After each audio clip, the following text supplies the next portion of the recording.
So welcome, dear friends, to this first class of what we call a collective awakening. Thich Nhat Hanh's vision for mindfulness in public health, collective well-being. So this is a very new idea to do this course, and so we're doing it together. So please see this as us as a community co-creating and looking deeply together into Thay's vision. So we'll start with 3 sounds of the bell, and just get curious about your breath. It's like you have your breath coming in and out all the time. It's so amazing that we have this in and out breath. And just by opening our nostrils, our mouth, letting the air flow in, let it come in contact with the surface of our lungs, that the oxygen can go in our blood all the way to the cells, firing the metabolism, the mitochondria in every cell of our body, allowing us to move, to think, and to continue breathing. So just get curious about it. Be aware of it as we listen to the bell.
So dear respected Thay, dear friends, so welcome all of you as well for the week here. I know many of you are here. How many of you are here for 3 months? You can raise your hand. Wow. That's amazing. So this is collective awakening. Bringing together these numbers, especially of so many young people, to practice together.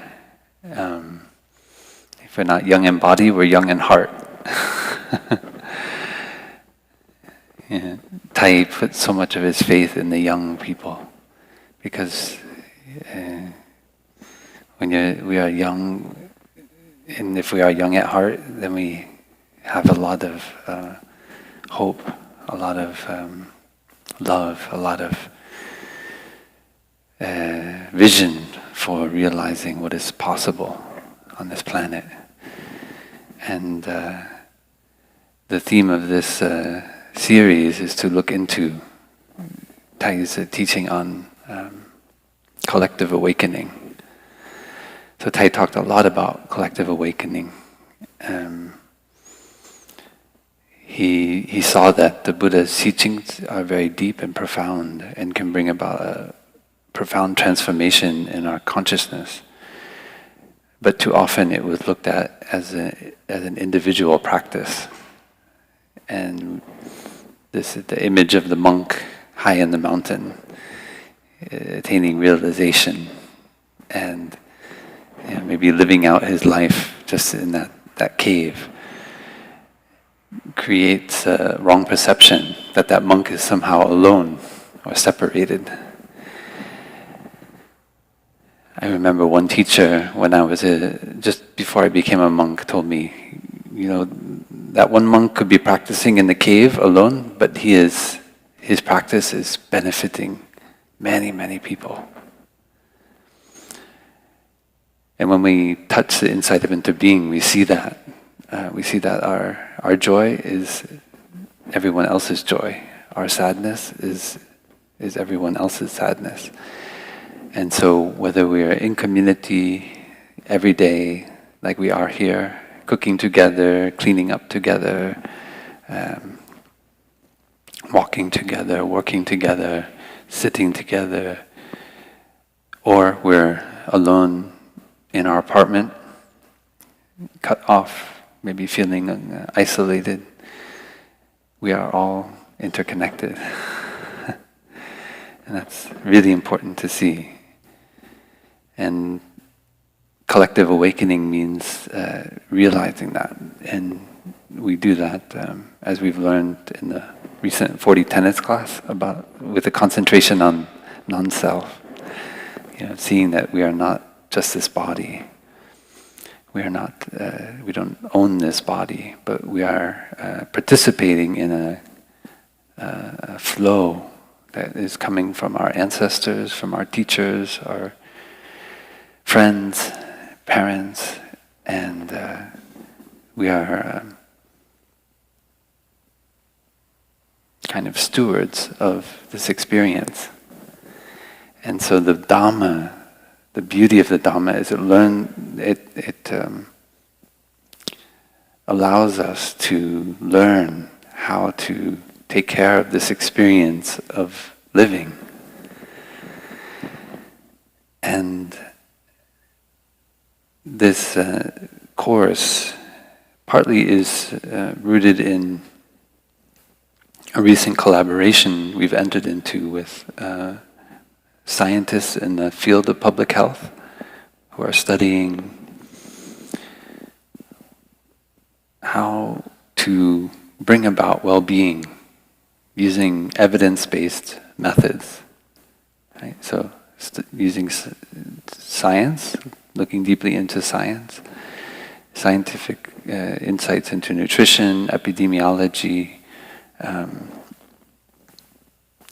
any area where public policy affects well-being on a collective level, families,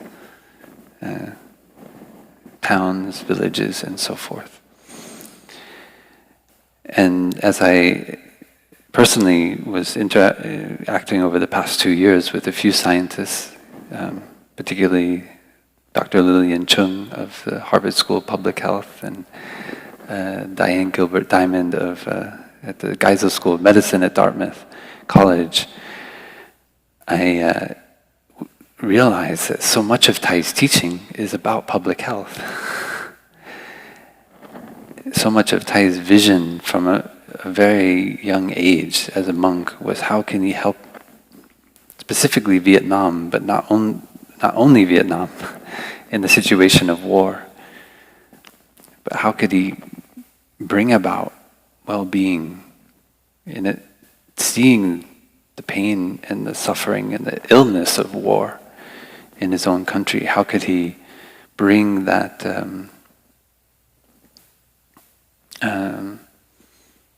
aspiration to transform and bring about well-being in the body of the collective to the United States and Europe and the places he felt were the root of the war and the suffering. And so this course is very experimental. I'm not sure where it's going to go, but somehow it feels right in my heart. So we just go with it, and I think together we learn. And so the proposal for this course is there are 13 classes during this 13 Wednesday nights during the Rains Retreat here. And I propose that we read one of Thay's books for each class. Now, that might be too much for many of us, and we might not have the books. So what I'll try to do is point out particular passages that we can focus on. And I know here in Deer Park in our library, we have all these books. And we can share copies and have a chance to read. And maybe I can talk to Parallax and we can get a few more copies to have around the monastery. So, yeah, we may not all read, because we have the practice that we're doing here, but yeah, anyway, that's the vision. And so personally, it gives me a good chance to go back and read these books again in a kind of continuous way. And it's already been, this week, I think I wrote on the board that we're looking into Thay's book, Fragrant Palm Leaves. And in Vietnamese, this book is called Neo Ve Cua Y, which means the path of return of the mind, you could say. The returning path of the mind, the path the mind takes to return home. Or it doesn't say where, actually. And I really like the Vietnamese. I kind of prefer the Vietnamese title, although this is very beautiful as well, the English title. It's just not, you wouldn't know just from the title that what Thay's referring to is an experimental community that he started in the late 50s in Vietnam. You might think, oh, this book is full of fragrant palm leaves. Because usually we think of palm leaves as ancient texts were written on them, and this book is a collection of writings from Thay's journals from 1962 to 1966, a very crucial time in his life as a young monk. And the writing is so beautiful. So it's actually difficult for me to pick out bits to focus on for the class, because there's so much beauty in Thay's experience that's expressed here. So, and the idea of reading this book is to get a feeling for the spirit of Thay's, the spirit that moved Thay as a young monk. Because I feel this book, for me, best express his deep aspiration as a young person. He wrote it, Thay was born in 1926, and so actually Thay, by the end of this book, he just turned 40. Is that right? I'm doing the math correctly. That's what I remember, but so he's still very, very young. And but you can see him going from a young monk and maturing as he goes to the United States to teach at Princeton and Columbia University, and then going back to Vietnam and starting some of the programs some of which continue until today. So what this class will not be very much of is a kind of biography of Thay. I really encourage you to go on the Plum Village website and read the extended biography of Thay. It's very beautiful. Sister True Dedication worked with Sister Din Neem, Sister Concentration, and many other monastics to produce a very, very beautiful extended biography of Thay. So if you are not able to read Fragrant Palm Leaves, I really encourage you to read the biography on the Plum Village website. And I printed off one copy, but maybe I can try to print a few more and make them available if you don't like to go online during the Rains Retreat. I think it's better that you read that than I go over it in class. So I won't be talking too much. I mean, it's kind of understanding the timing of Thay's life is somewhat helpful, because I tried to pick books from different periods of Thay's life for us to look into. But what I'd like us to focus on is the spirit that Thay's expressing there, because I feel what I feel would be very beautiful to build throughout this course is a kind of comprehensive vision for Thay's insight and how it extends out to the collective. Because Thay had many, and not only ideas, but he implemented many kinds of experimental communities and experimental interventions in Vietnam, as well as in the West, to learn what it means to build community and what it means to contribute to public health. So when I look through Thay's books, for this course I decided to kind of remove a lot of the sutra commentaries and like kind of Christian, Buddhist, dialogue, more type books. Of course, all of that is expressed in all of the books. But the vision here is to look more specifically at those books that could really express Thay's spirit, but in a way that is not kind of expressly Buddhist, you could say, but really as a human being,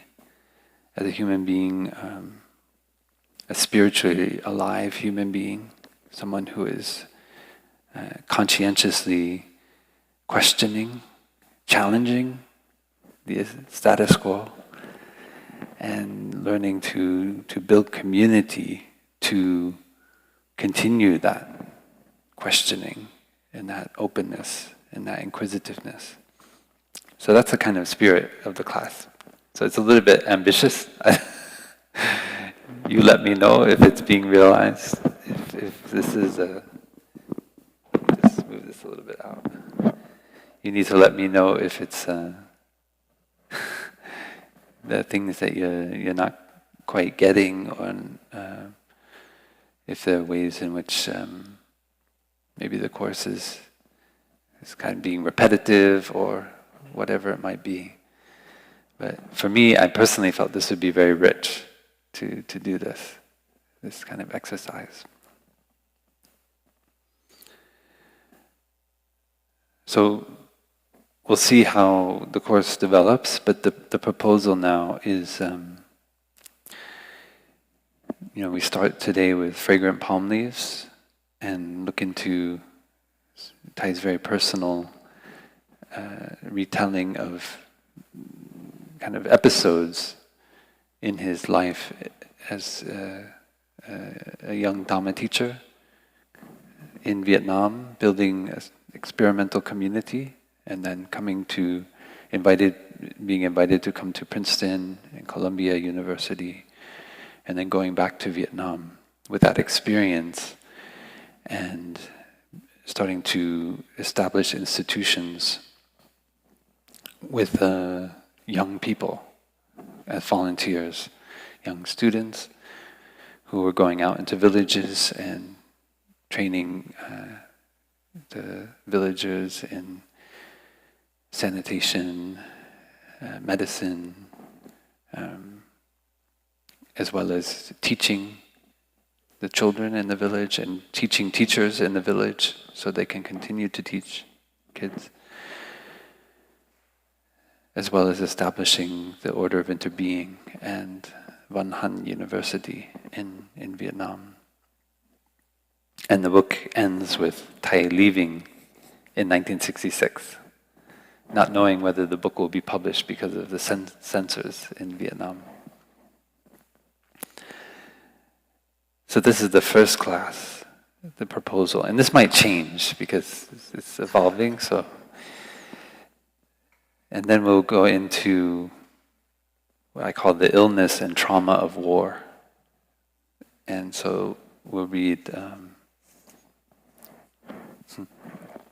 this book, which was just reissued, Vietnam, Lotus in a Sea of Fire, which is Thay's really powerful message to, it is written to readers in the West. So, Neove Kuai, Fragrant Palm Leaves, was written for, with a very, a certain tone, which was very much for the members, his friends, and his community in Vietnam. And so this is a very different tone. You'll notice right away when you read it. It may be like unlike any other book you've read of Thay. Has anyone read this already? Some of you, okay, good. So you know what I'm talking about. In fact, a brother was reminding me today that Thay actually said, Thay did not write this book. When he was asked by a Vietnamese scholar in 2007, when we were in Hanoi, he asked Thay a very detailed question about this book and how important it was in the history of the Vietnam War, and Thay said, Thay did not write that book. And what Thay meant was, the Thay you see sitting in front of you is a completely different Thay than the one who wrote this book. It wasn't that Thay was disowning it. Thay was saying, Thay, sees that Thay would write a very different book today than this book. But I feel it's important to read it because it marks a particular moment when Thay was the voice for those without a voice in Vietnam. It's a kind of call to wake up to the situation, call to the West to wake up. And then we move into the Miracle of Mindfulness. So probably many of you know that book. So this is after Thay was exiled. So now we're getting into the 70s. I think it was printed in 1975 in English. And this is really also a manual for his students that were still in Vietnam. So originally it was written as a letter to volunteers in the School of Youth for Social Service. So this is Fragrant Palm Leaves, journal entries, Thay's insight and reflection. This is kind of a letter, a call to the West. And then the Miracle of Mindfulness, which started as a kind of guide to inspire those who are still behind in Vietnam, who are working in the School of Youth for Social Service, to how to take care of their body and mind so that they can not burn out, but see that every moment is a moment of practice. And then we'll move into the 80s, so I call it Embodying Health, which is to read the book Being Peace. It's a very important book. Many people actually discovered Thay through this book. And it's very, one of Thay's early students, Arnie Kotler, edited that book and really, I feel, brought out what became kind of Thay's voice in English so beautifully. And then we'll move into, have a class I call Global Ethics. So the recommendation is to read the book Interbeing, which is also just republished, which is on the 14 mindfulness trainings of the Order of Interbeing. And I'll talk maybe a little bit about that today, but I'm not sure. But we'll go into it in more detail. And then with each one, because there are so many books, I couldn't take out some of them I wanted to put. So I kind of put further reading, which is the book that's now called, it used to be called For a Future to Be Possible, but now it's called Mindfulness Survival Kit, which is a bit kind of interesting title. But it's about the 5 mindfulness trainings. Yeah. And then we'll look into mindful breathing and collective healing. So I'll try in one course to cover the Thay's teaching on the 16 steps of mindful breathing and the 4 establishments of mindfulness. So there's a number of books. It's hard to choose one. There's Pieces Every Step, Breathe, You Are Alive, Transformation and Healing, The Path of Emancipation, which is a very extended, it's based on a retreat I gave, I think at Mount Ascutney, where Thay went into very, exquisite detail on teaching the 16 steps of mindful breathing. So at the moment I have Pieces Every Step as the book for that week, but we'll see as we get closer which is the best one to read. And then Cultivating a Healthy Mind. So there I have Understanding Our Mind, which is Thay's teaching on Thay's 50 verses. And so, to read that in 1 week, we could spend the whole winter just going through that book, but we'll just give a little snippet just so you get a taste. And actually, those teachings should kind of permeate this retreat. So hopefully they won't be totally new to us when we read it. Overcoming Afflictions. So there I put the book Anger. So Anger is a book that has affected many, many people. Many people come to me, and not necessarily from this tradition, from other places. And if they've read one book, somehow I hear that one very often is the one they read. And so somehow we all experience anger, right? So you see a book called Anger, and you pick it up, and it helps us to learn how to take care of our anger. Eating for the Planet, Savor. So written with Dr. Lillian Chung, who has been helping with this collaboration. Thay spoke very explicitly, very often about how we can eat in a way that we take care of the planet.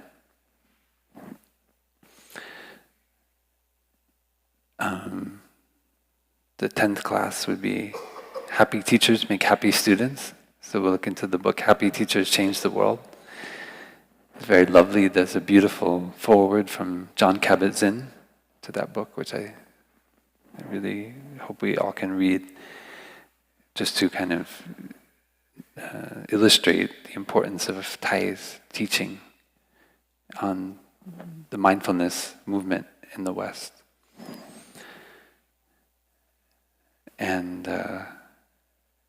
And well, one thing I really like about that book, or I've heard about that book, is not only teachers use it, but many sanghas use it, because there's very detailed guidelines for how to present practices like mindful breathing, or mindful sitting, or mindful eating. So it's like a guide for teachers on how to teach Plum Village practices.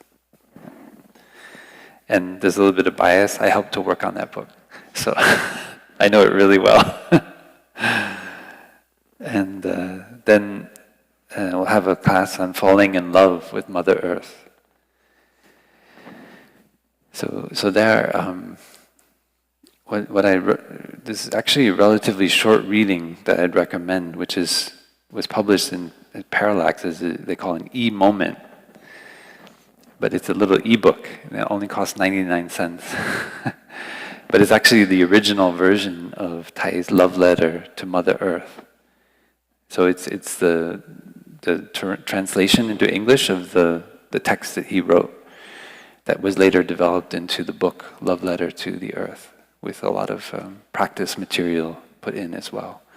But I think because we're reading in this context of the practice, that we can just focus in on this beautiful composition of Thay that Thay wrote, I think in 2011 or 2010, which he wrote in the form of a love letter to the planet, to Mother Earth. And so the further reading there is a love letter to the Earth, or the new book, Zen and the Art of Saving the Planet, which has just recently come out, which is based on Thay's teaching to young people on the situation of the climate crisis. And we'll have a class on science and meditation.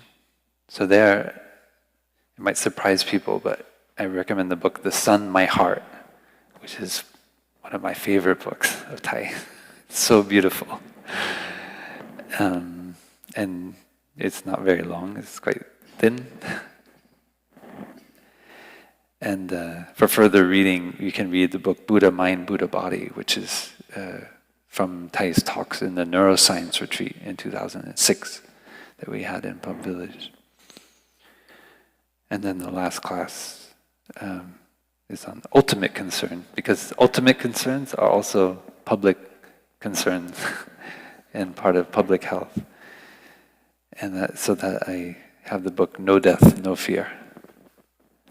So this is kind of the overview. And we posted it on the Deer Park website, and I'll try to maybe print it off. So those of you who want to follow along, if you want to get the ebooks, I'm in discussion with Parallax now to maybe they can make some kind of discount, special discount, so that people can get the books to read, and if you want to follow along. But I want to say that it's not necessary to do all the reading, because I know some of us are readers, like I'm a reader, so I can just read a book once a week, and that's very easy. And these are books that I've already, I think, read in some shape or form already. So it's not too difficult, but you can also follow this course without reading the books. So you don't need to do it. But if you like to do it, I think it will be very rich. Yeah. Okay, maybe we can listen to a sound of the bell.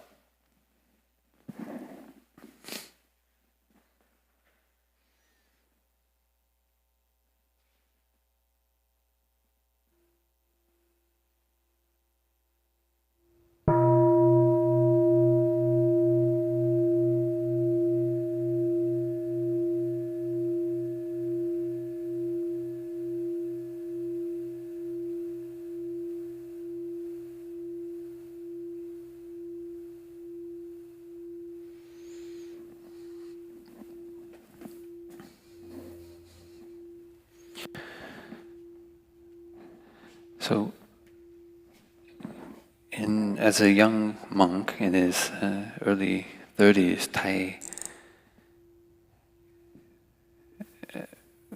was teaching to young people, to the monks and nuns, in a way that really hadn't been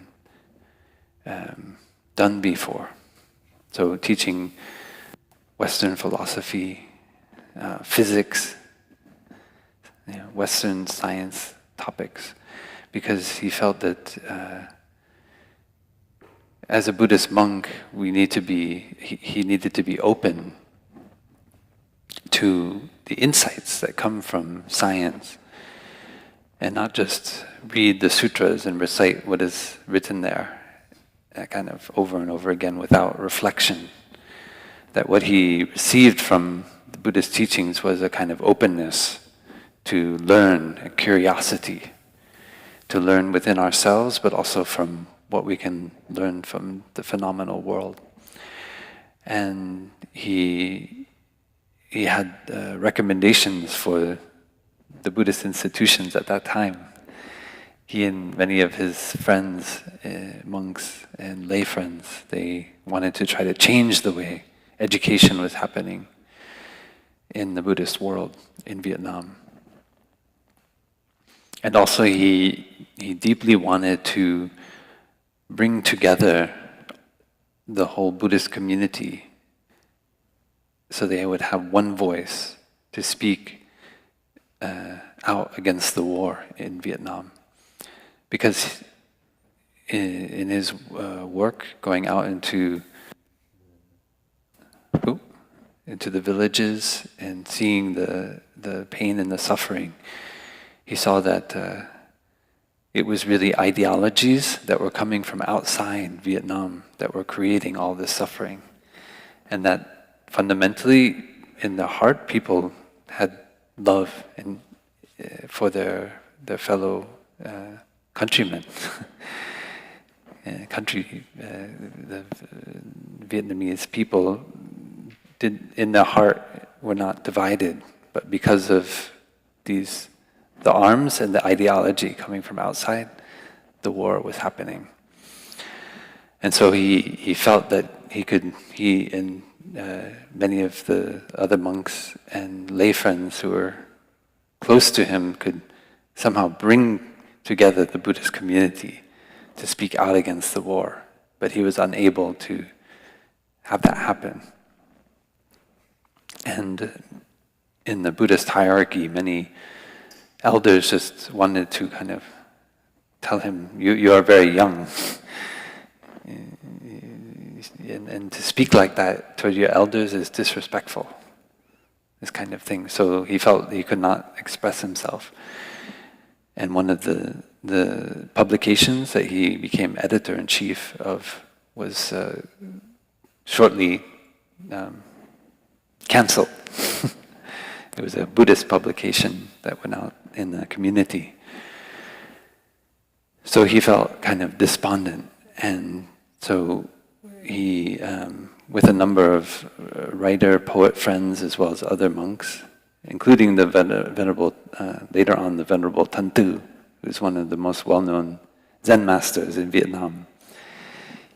I think he came maybe a year after the community started.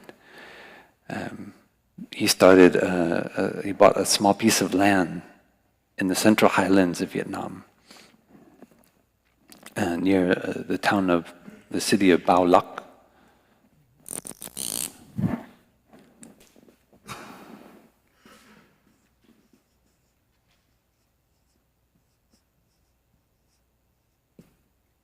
Cái này giống ngã ha.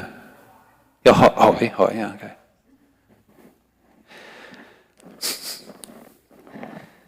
And if you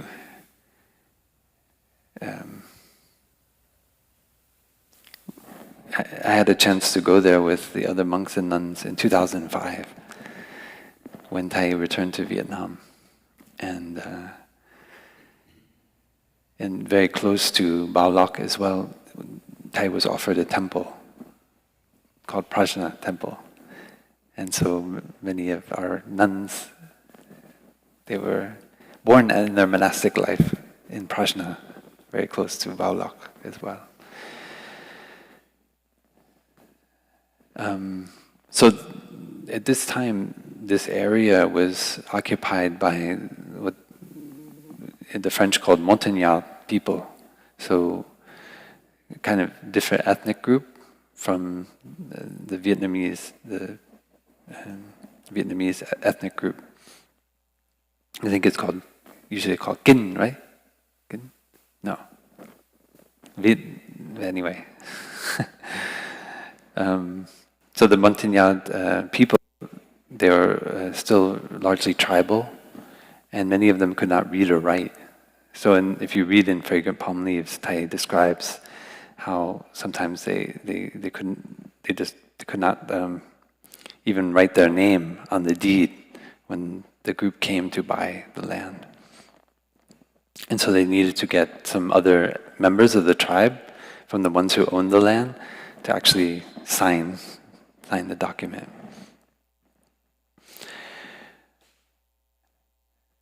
I'd just like to take a moment for us all to kind of reflect in ourselves at when in your life, if it happened, it may not have happened, you had the vision for a different kind of society. See if you can maybe just close your eyes for a moment.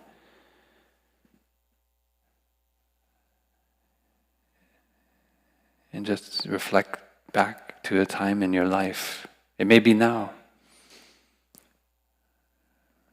Maybe look back when you were younger and you felt not only that you had difficulty with your parents or you had difficulty with your teachers or your friends, but when you really, or you just felt like you complained or criticized society, what you experienced as society, but you felt like you had the vision for something somehow more kind, more compassionate, more friendly, more beautiful.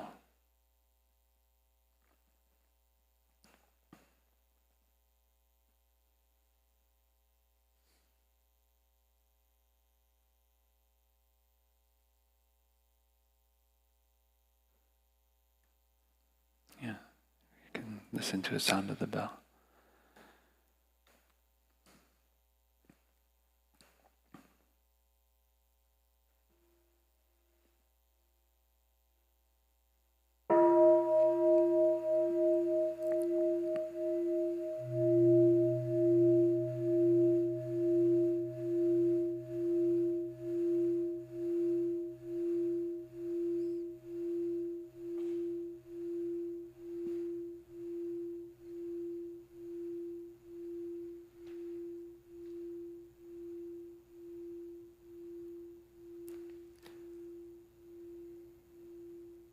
I think it's so important to honor that vision that we have.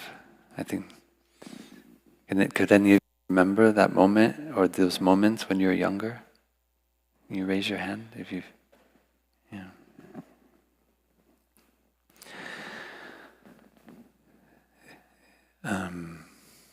It's so important to honor that aspiration, that vision. That's something that I didn't know coming into the Plum Village tradition. I didn't know how to honor that. I felt it so deeply inside myself, but I had made many kind of half-hearted, or not half-hearted, but wholehearted, but kind of painful attempts to realize that vision and learn how difficult it is to live in community and build community that's going in the direction of building, not just tearing down and destroying.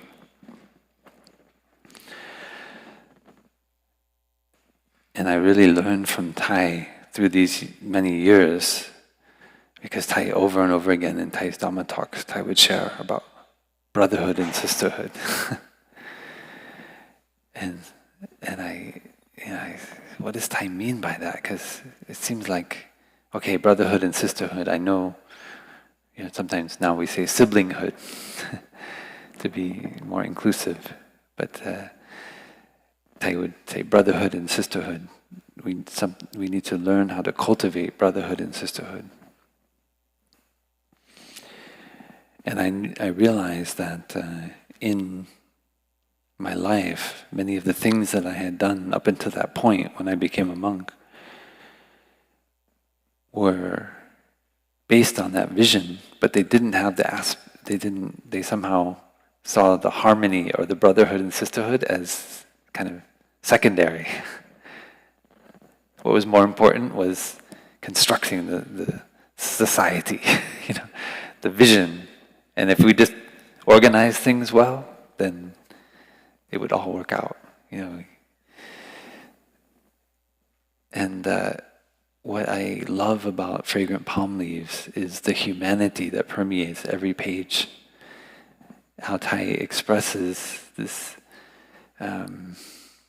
It's almost not even clear. Why does this group of monks and lay poets and agriculturists, farmers, and so forth decide to just go off from the city, from Saigon, into the central highlands and buy a piece of land and start building buildings and just live there and enjoy nature.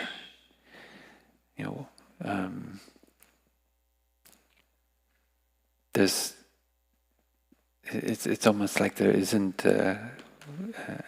I only know it from Thay's telling of it in the book, so I cannot say. But what I love is that there seems to be no particular ideology, in the sense that it's more about just living together in community, looking after one another.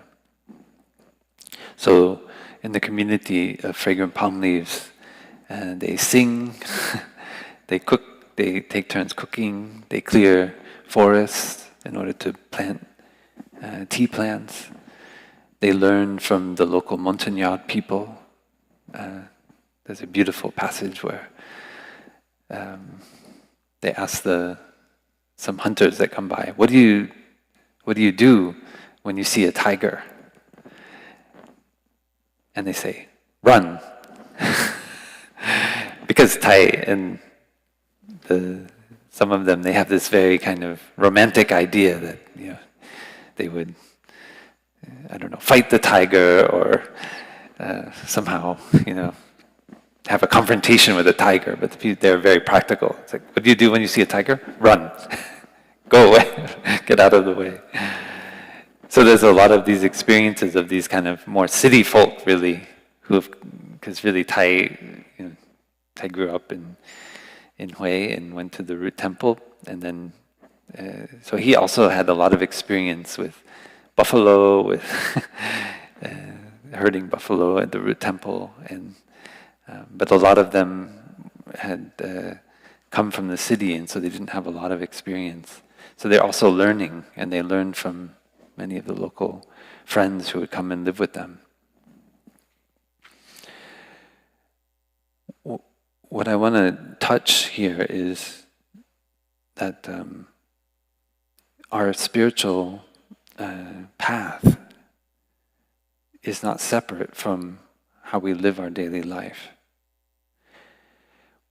When I came here to Deer Park in 2006 to live here, I was still a novice monk, and the community had decided that myself, Brother Phap, who used to be the abbot here from Sweden, and one other brother would come to Deer Park to live as residents, and I just become a monk in 2003, so I'd been a monk maybe a little bit over 2 years. And we went to Thay's hermitage in Plum Village and to give our respects to Thay before we left. And Thay said that we should come back after 2 years. That I remember very clearly. That was how I was able to get back to Plum Village. Even though I loved it here at Deer Park and didn't have a desire to leave. But I did go back to Plum Village in 2009. The other thing Thay told us, though, that I wanted to tell was that Thay said, don't try to find the difference between the contemplative life. Oh, no, not the difference. Don't try to find the balance between the contemplative life and the engaged life.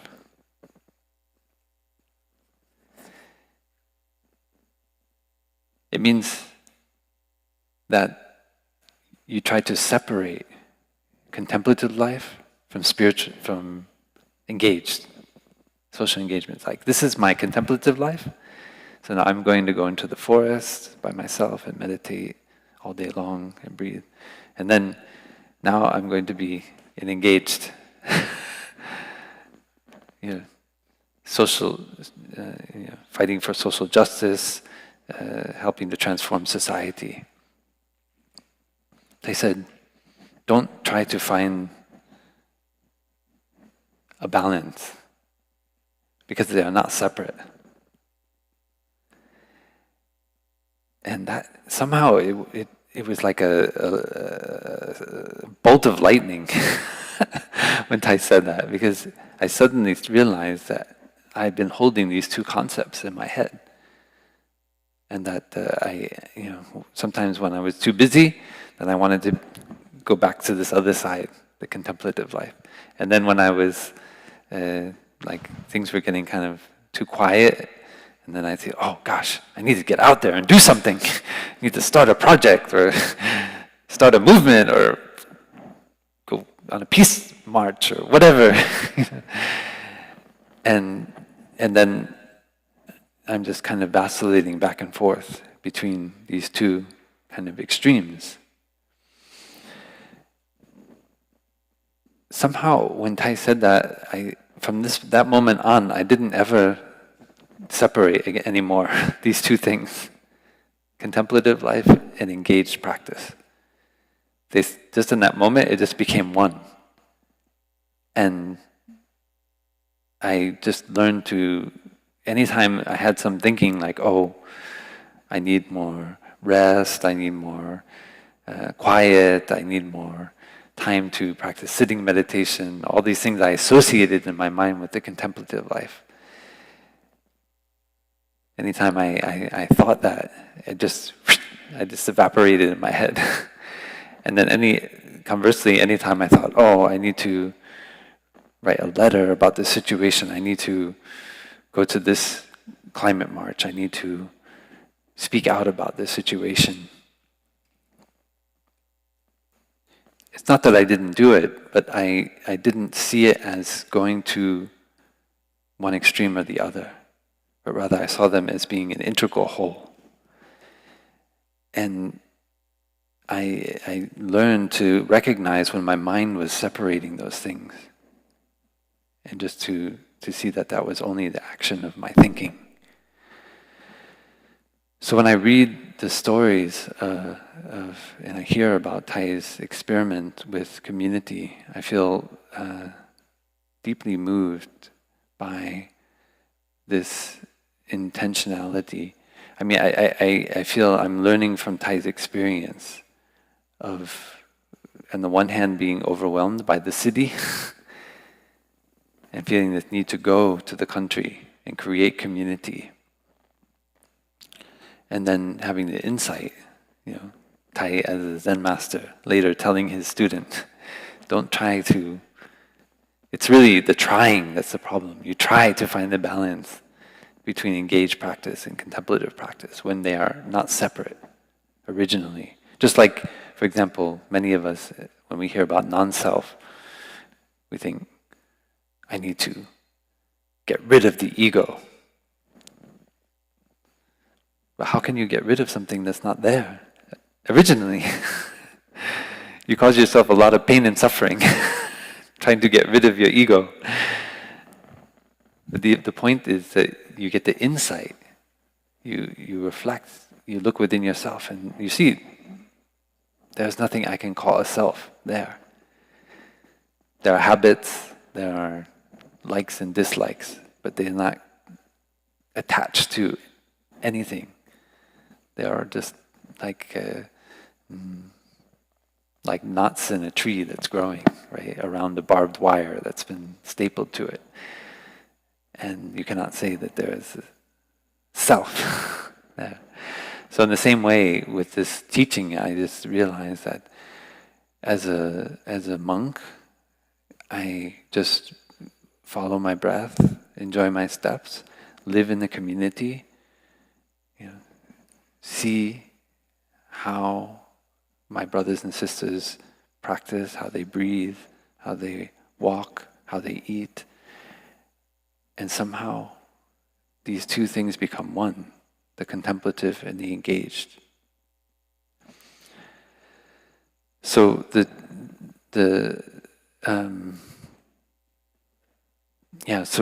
looking into this deep aspiration that we all have to build a better world. And then looking into Thay's experience of, okay, now I'm going to go out, I'm going to try to build a community. Not just me alone, but with community. And the learning that takes place there. I want to read a few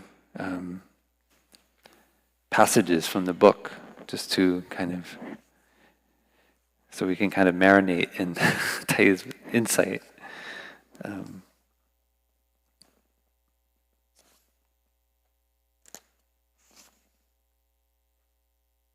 Living in the mountain forest, our strides and gestures grew bold and strong. Instead of joining palms and bowing to greet each other in the traditional manner, we raised one hand up high and waved. We didn't walk along the mountain paths with measured, stately steps. We walked fast, and often we even ran. We yelled to one another from one hill to the next. Win Hung could yell louder than anyone, and his voice was as shrill as a train whistle. In fact, everyone who spent time at Phung Boi, Fragrant Palm Leaves, loved to shout.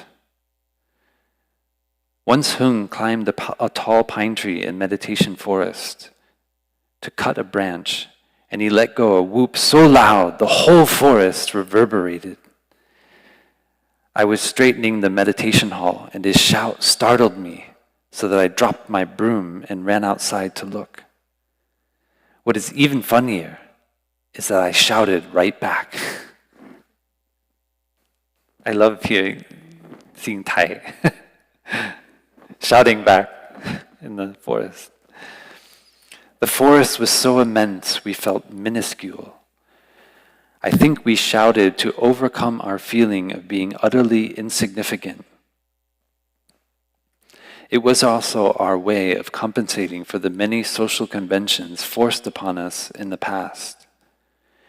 In the conventional world, we had to speak with restraint, guarding each word. Society dictates how we must eat, greet each other, walk, sit, and dress. When we came to Phung Boi, we wanted to cast off all of these rules and conventions. We ran and yelled to shatter social restraints and prove to ourselves that we were free.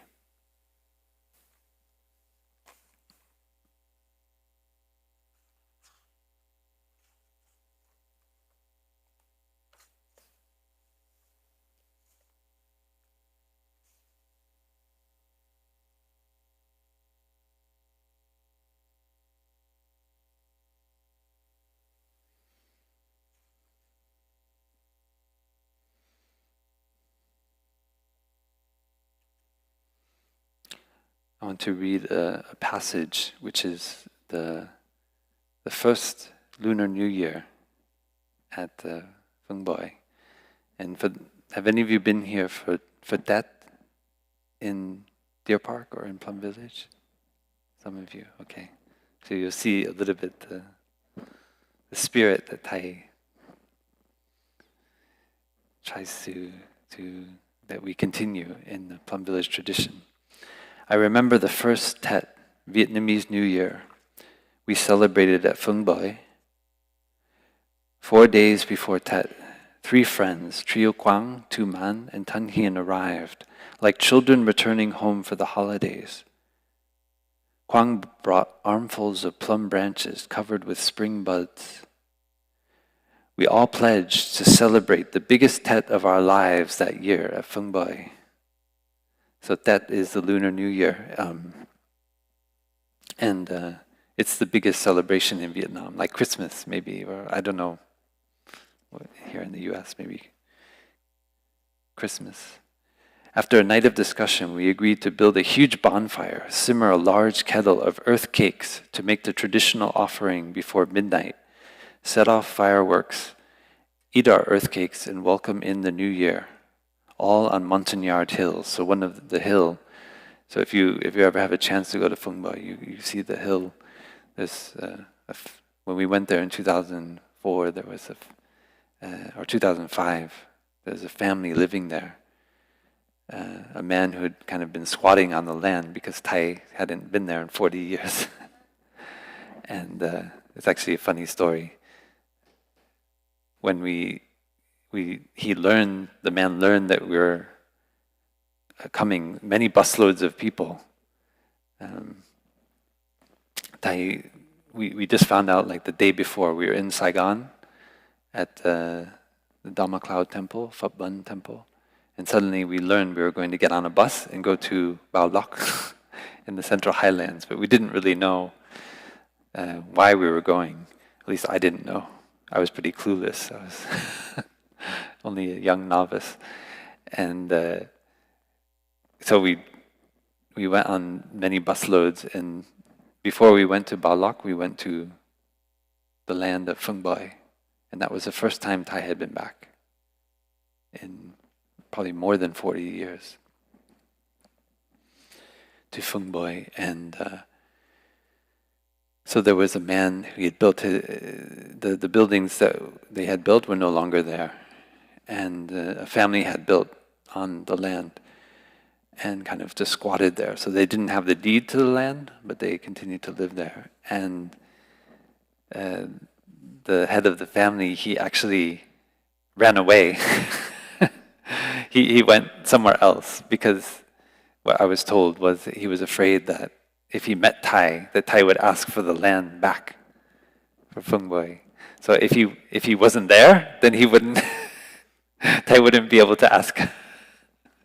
And Thay just wanted to see Phung Boi. He didn't want to take the land away. But they could not. They tried calling and they tried to convince him, please come. You know, the Master Thich Nhat Hanh is here. But he was too afraid to come back. The poor man. And he's since passed away. And his family is, I think they are still there on the land. And I know that it's a dream of Sister Shan Kong and many others to be able to establish some kind of center there, to a place of practice. That's what Thay would wish.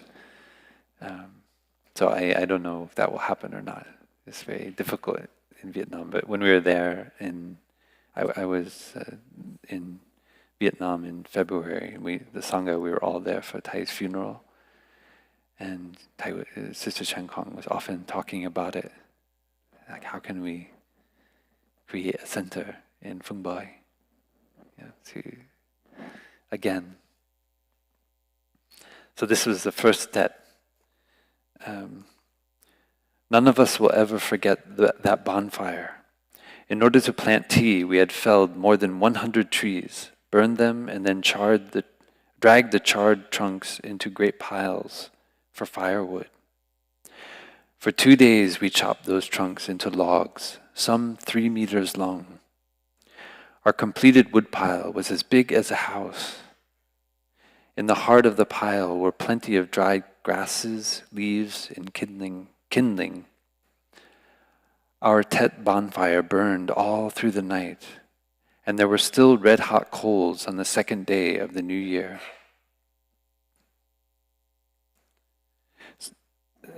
For that, they make earth cakes.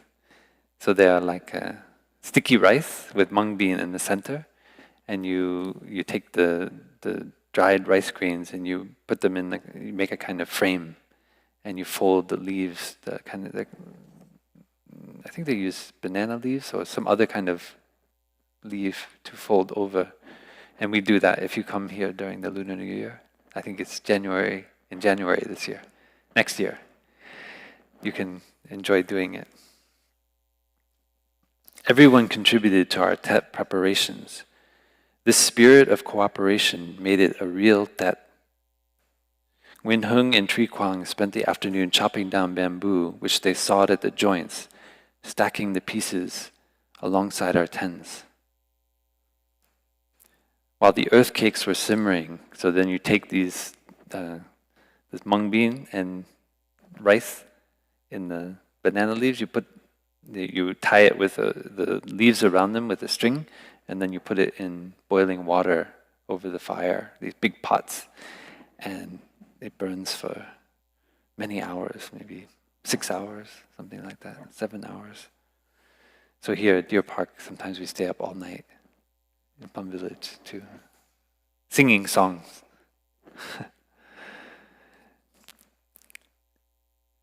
While the earth cakes were simmering, we showered and then gathered around the main tent to relax.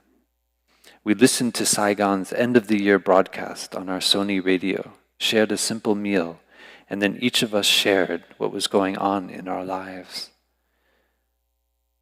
At that time, the only full-time residents of Phuong Boi were Hung, Li, Thay, Aunt Tam Hui, and me. So, 5 people. Our other friends were like birds coming home from the 4 directions. We chatted happily about all the events and changes in our lives since we'd last seen each other. We all knew that Phuong Boi was our true home, our alma mater. On the branches of tall trees left standing on Montagnard Hill, and all along the banister of the house, Mun and Li hung lanterns. At 10:30, Hung gave the orders to light the bonfire, and in a few minutes it was ablaze. Flames leaped so high that we were worried we might start a forest fire. The animals must have been surprised. We could make out Uncle Dai Ha's house on a distant hill, revealed in the flickering play of light and shadow.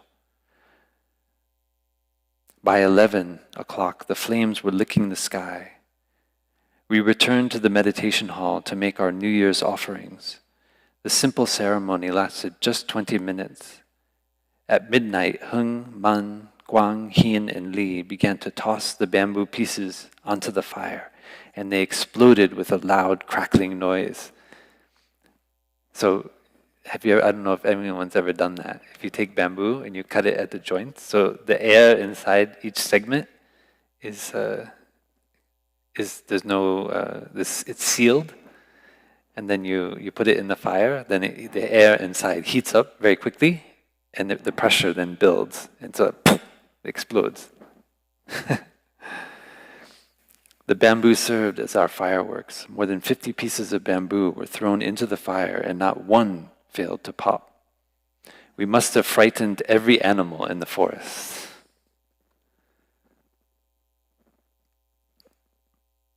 It was easy to feel like family at Phuong Boi.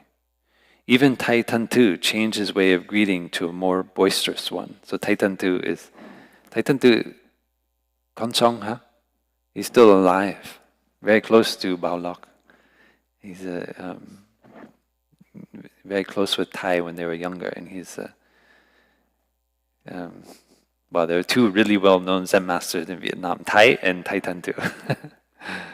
And one of his temples is near Dai Dang, a little bit north of here, about 40 minutes drive. Yeah. Even Thay Tantu changed his way of greeting to a more boisterous one. He began to hike, arrange flowers, and garden in the free, open style of Phuong Boi. From the first time he came to visit, Thay Tantu felt a deep connection with Phuong Boi. He asked us to reserve a small space on Montagnard Hill for him to build a hermitage. I told him he should consider Phuong Boi his home. In just a few months, with help from some of his friends, we did build a hermitage for him on the slope of Montagnard Hill, and we called it Joy of Meditation Hut.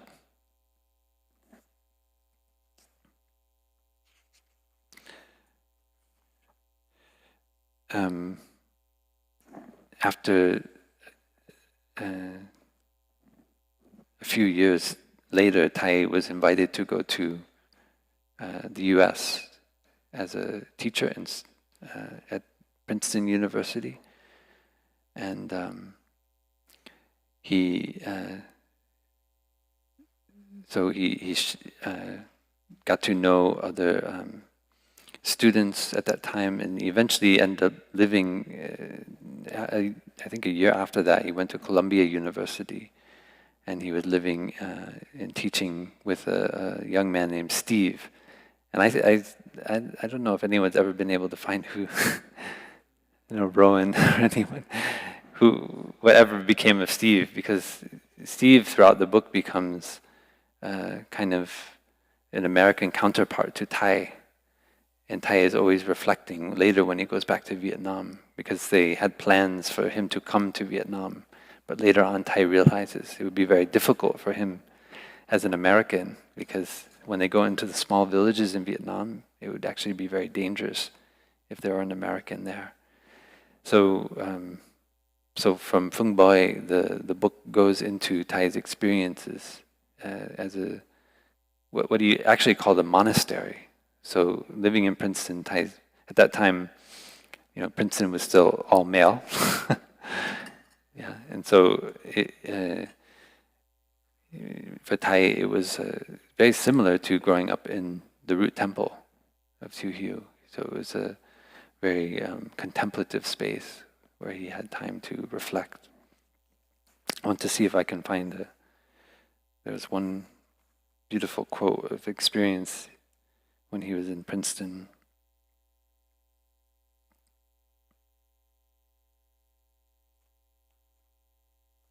Maybe we can listen to a sound of the bell.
This is one of Thay's insights from when he was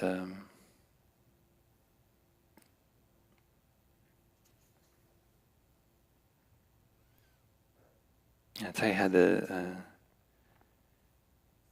deep insight.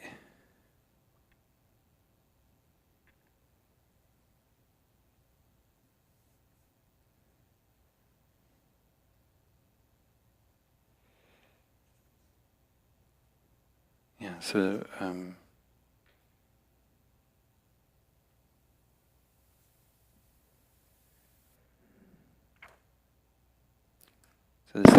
this is at Columbia.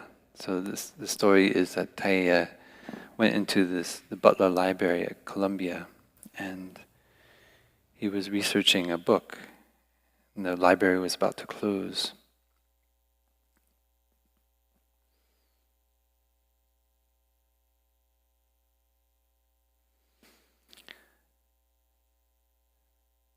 I saw a book that concerned the area of my research. I slid it off the shelf and held it in my two hands. It was large and heavy. I read that it had been published in 1892, and it was donated to the Columbia Library the same year. On the back cover was a slip of paper that recorded the names of borrowers and the dates they took it out of the library. The first time it had been borrowed was in 1915. The second time was in 1932. I would be the third. Can you imagine? I was only the third borrower on October 1st, 1962. For 70 years, only 2 other people had stood in the same spot I now stood, pulled the book from the shelf, and decided to check it out. I was overcome with the wish to meet these two people. I don't know why, but I wanted to hug them. 2 points on the same straight line will never meet.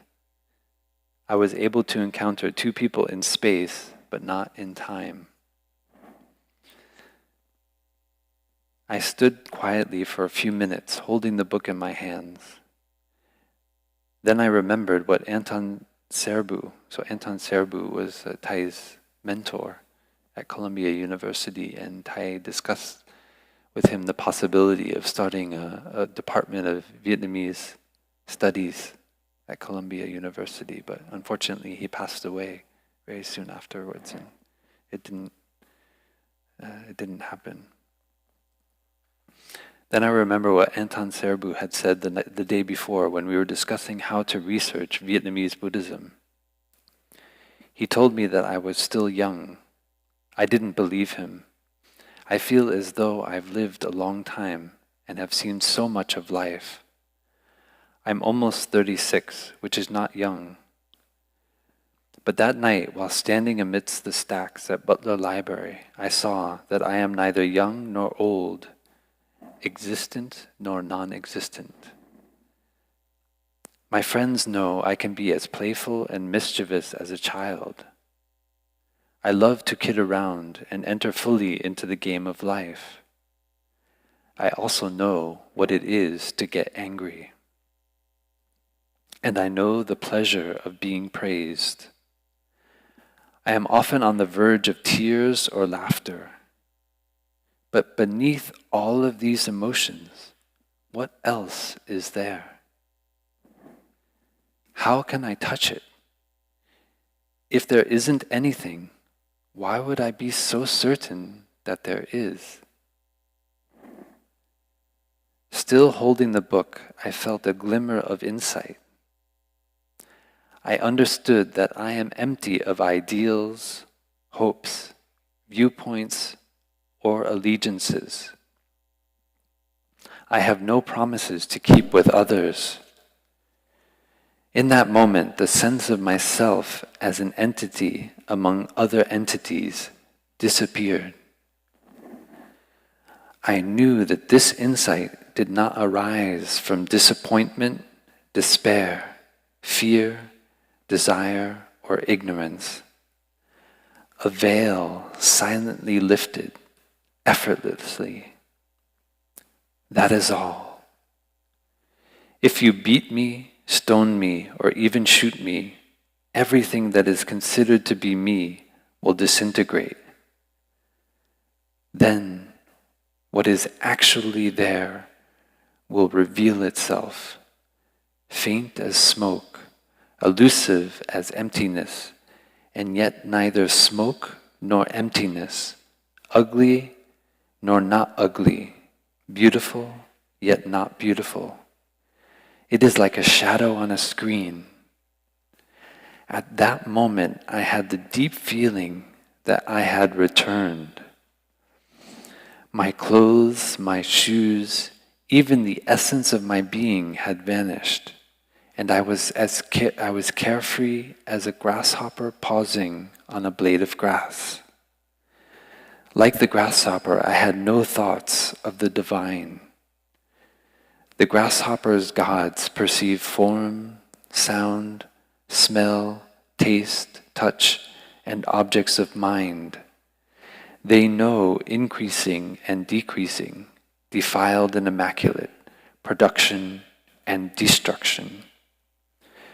When a grasshopper sits on a blade of grass, he has no thought of separation, resistance, or blame. Human children prefer dragonflies whose wings and bellies are as red as chili peppers. But the green grasshopper blends completely with the green grass, and children rarely notice it. It neither retreats nor beckons. It knows nothing of philosophy or ideals. It is simply grateful for its ordinary life. Dash across the meadow, my dear friend, and greet yesterday's child. When you can't see me, you yourself will return. Even when your heart is filled with despair, you will find the same grasshopper on the same blade of grass. Okay, it's a little bit late. There's so much more I want to go through in this book, and I hope you have a chance to touch it and read it yourself.